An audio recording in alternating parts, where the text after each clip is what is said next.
What's going on? Welcome to Totally Blitz Podcast. We're about to break down UFC Mexico, Royval versus Moreno. It was a banging ass card. As always, go down, like, and subscribe. Comment your thoughts on the card. If your guy won, lost, etc., we want to hear it. I'm one half of the show, Paul Pickle Wyndham Concha, and I'm joined with You already know, man. It's kept water, boys and boy. I got my turban on today as I prepare for Ramadan coming up in Respect. as of recording this episode, 14 days. But Pebble, man, I ain't gonna lie to you. I had a time Saturday night. I was watching. I was pre-gaming with the homies, and we were watching the card and shit like that. And there were a couple fights that definitely caught my eye. But like, boy, I ain't gonna lie to you. When it was time to go, I got the fuck up out of here. I usually don't go out on Saturday nights. I be watching the card. But this Saturday night, I had to go step out, and I had some fun. But I came back to some crazy shit. I'm like, of course, the card I missed is the one that had all the crazy shit go down.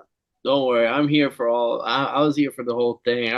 It was a good ass card, and I was happy it went on late because I definitely had to work, so the main card didn't start till 10. So I had all the time in the world. But honestly, Mexican people both times back to back years. I was explaining to my girl like, yeah, Mexico big fighting culture, boxers. I'm like, who's the face of boxing? You can only name a couple boxers. Who's the only boxer you can name? Canelo. Like I'm like, yeah, like there's a reason. Like Mexico puts on for their people. Back to back years, definitely. I think it was 21,000 in attendance showed out. Main card filled to the brim. They weren't missing no fights really. They a lot of Mexican. One guy came out with fucking like what's it called, the AK-47 when they got like the bullets across their chest, the like the X of bullets like were strapped in with bullets I was like, okay, like these guys are really lit during the walkouts. The Marachi music going crazy. The only letdown really of this card was Raul Rosas Jr. having to pull out literally like 10 minutes prior to his fight. Uh, they're planning on him to fight next week on the Rosenstrike card, but Raul Rosas was supposed to be on this fight card. 10 minutes before he had an illness, they showed him in the back room like stomach pains, like flu-like symptoms, all that stuff. So that fight got postponed. But other than that, these boys came to fight. It was definitely lit. The crowd was lit, and definitely another great fight night, if you can even call it that. Nah, for real. But hey, I heard the real fight night was in the crowd. See, I found a video to show them boys. Oh, for real, for real. Yeah, that's another thing, boy. Them boys get down. Yeah, them boys. They said dude in the black is going down in the Hall of Fame for having two knockouts in 5 seconds. Look, boom, He's boom, looking for knock that more, shit yeah. out. Oh man, so yeah, they was going crazy I'm not in gonna the lie, bro. They crowd. should have moved. They should have moved the guy with the black shirt and the hat after the drops. Should have moved him up to the front row. Right at that point, you get front row seats. Sean Strickland probably, if it was there, he would have definitely been like, "Yeah, bring old boy up in the front." Hell yeah, that shit is fighting tonight. That should let you know, bro. Like even the fights in the crowd were lit. There was no I no bet you. I shades bet on you this this. card. I bet you the vibes for UFC Mexico is fucking crazy.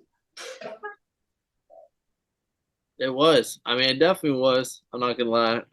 Let's get into the card though.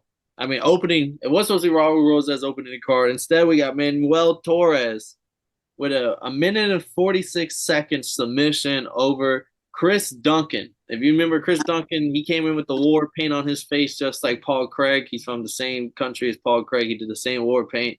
He was 11-1 leading into this fight. It was a pick'em fight, very close on the money line. And Manuel Torres in front of his country put on like within like I said within 30 seconds took the back. And at that point, once he locked in, it was over. The rear naked choke got him up out of there. Made a pick him look easy. Nah, that's crazy nice. Filled in for the filled in for the opening card. I mean, the opening main card So, fight. so he was Put supposed on. to be on the So he was. It wasn't even on some shit like he was the person that's supposed to close the Prelims. yeah, the prelims. No, I'm pretty sure Rosas is supposed to be the opening fight on the main card. So he was just supposed to be the second fight, and he stole the show. Either no, Manuel Torres, he probably was on the prelims. He got bumped up. Okay, Yeah, he you're stole right. the You're right show. about that. Yeah. Nice, nice. And on, I mean, it wasn't pay per view, but still on the main card, putting on in front of your countryman. I mean, it was a nice quick dub for him. Then we had the girls go after that. Yasmin Gut, uh, Guru. I'm gonna fuck it up, bro, because her last name's tough. Gua. I don't know how to say her last name, but she got the unanimous decision over Sam Hughes, and it was a good fight because Sam Hughes definitely held her own, but it was one of those fights where you knew who won each round. It wasn't like, oh yeah, like Sam Hughes was go to decision, she probably won. Not like, and Yasmin threw hands. It was nothing but like boxing combos, like left hook to the body, right hook over top, fucking like she was throwing real deal like Alexa Grasso type combos, and I was gonna say they're throwing a lot of hands in Mexico.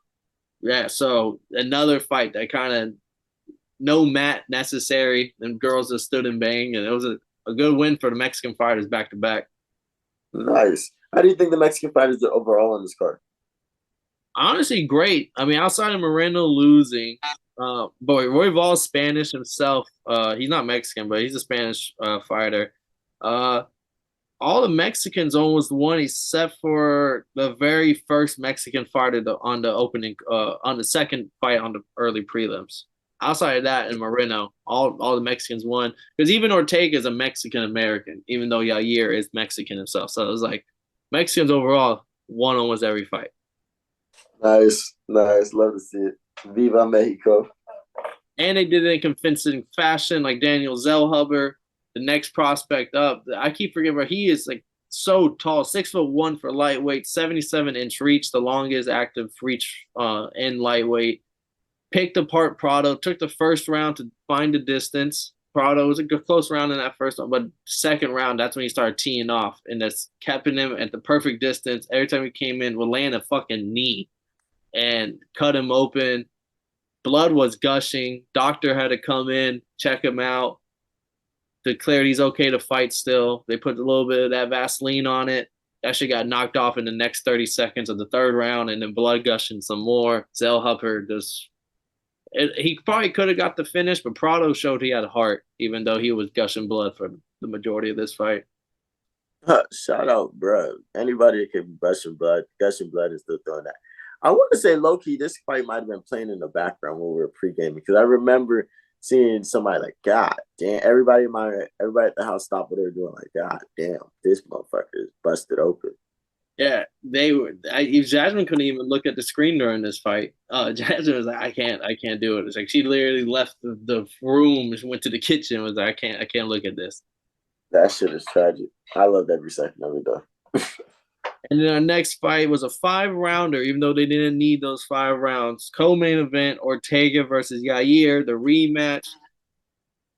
It looked shaky at first for my boy T City. He's doing his pre-fight warm-up. He's jumping. He rolls his fucking ankle as the fight's about to start. First round, Yair's piecing him up, cuts him open, then drops him. Goes into the attack mode. Almost looks like he gets the finish. T City's able to play defensive grappler, then gets it back to his feet. Yair once again in attack mode starts landing some big shots. It looks like Yair might get stopped. Oh, not Yair, Ortega might get stopped again. He somehow arches his way through it. He gets back into the fight in the second round, gets top position, dropping mean elbows, cuts open Yair himself, wins the second round. And then the third, and then potentially some people were saying that was back to back 10-8 rounds because it was like Yair definitely got 10-8 the first round. And second round's arguably 10-8 Ortega, how big of a comeback he had in that one. And then the third round, Ortega gets the submission and picture perfect, gets the arm stuck in the triangle, rotates around the body within a split second, submits him, fight over. Ortega in Ortega fashion puts on a fucking show. Damn! Shout out T City, man. I remember I was talking shit about this fight on the preview because I was like, "This is Mexican versus Mexican American. Who you taking?" I had Yair for sure. And from the sounds of how that first round went, I would have really been in that bitch talking my shit. But damn, T City came all the way back to get the sub win in a 5 round fight for a co-main event non-title fight, like, and his first win in what, like 2 or 3 years, like Beating the what? guy who was the interim champ not even 6 months ago. Literally, like, dude's last fight was against Bolt. Yeah, all those people that are saying, "Oh, he's inactive since 2022. Why the fuck he's still ranked in the top five?" It's like that's fucking why, right there, because he's that And good. yeah, he let it be known. I respect it. Next fight was the main event. This went all 5 rounds, 5 rounds of action. Royval split decision win over Moreno. I had Moreno 1-5. I'm gonna come out and say that myself, but it wasn't a decision I was mad at. It definitely was volume. Moreno, I mean, Royval throwing how many fucking 556 strikes and five God damn. and significant strikes 510. So that let to be known that he was just throwing them things, letting him throw. And or Brandon Moreno, yeah, he You had might have said that wrong, kid. You said nigga had 510 significant strikes. 510 significant strikes is crazy. Mm-hmm. And then Moreno, he only threw 219. But then you look at what was landed, 177 for Royval to 119 for Moreno. It was a battle of efficiency versus volume, whereas Royval was the pace was insane. He was kept walking forward. Moreno was catching him a mean counter, shots that probably would drop the average man or someone else. But Royval showed insane chin and would just keep throwing them to like kind of steal moments where Moreno would catch him with a mean 1-2, but then you would forget about it because the next 4 shots landed was Royval's like 4-piece. Mm. Moreno would use a lot of clinch work. He would go to the ground. A couple takedowns in the fight, try to control, or the scrambles were crazy. Royval would get right back to the feet, and that's the moments where I think made Moreno look bad. Was where Royval's pace was crazy, and then Moreno would like shoot a takedown, almost like panic takedown, get him down, but then Royval would get up and within 20, 30 seconds, and then continue to, and then Moreno's like on the back foot again, and Royval's just walking him down some more. Even though Moreno was landing mean counter shots, I think in the eyes of the judges, it was like, okay, Royval's winning these rounds because he's controlling everything else. Like they're both landing. Royval's landing more, even though he's throwing a lot more. It really came down to splitting hairs, I think, when it came to the judging. I'm not mad with the decision for Royval. This is back-to-back fights in this division where it's like razor thin. Like Pantoja versus Moreno, razor thin.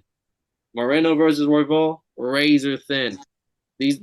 I'm kind of excited for these 3 dogs to continue to fight for the belt, like in a rotation for the next couple of years. No, that shit is crazy facts. But what's it called? Pantoja make you putting up the 5-0 against motherfucking. Disrespectful. 5-0. Let it know. My children are fighting in there right now. I saw my motherfucking I saw that shit with no context on Twitter, and I was just like 50. Okay, shout out Pantoja and the 50. I didn't know it was 5-0. Like, oh, that was 5.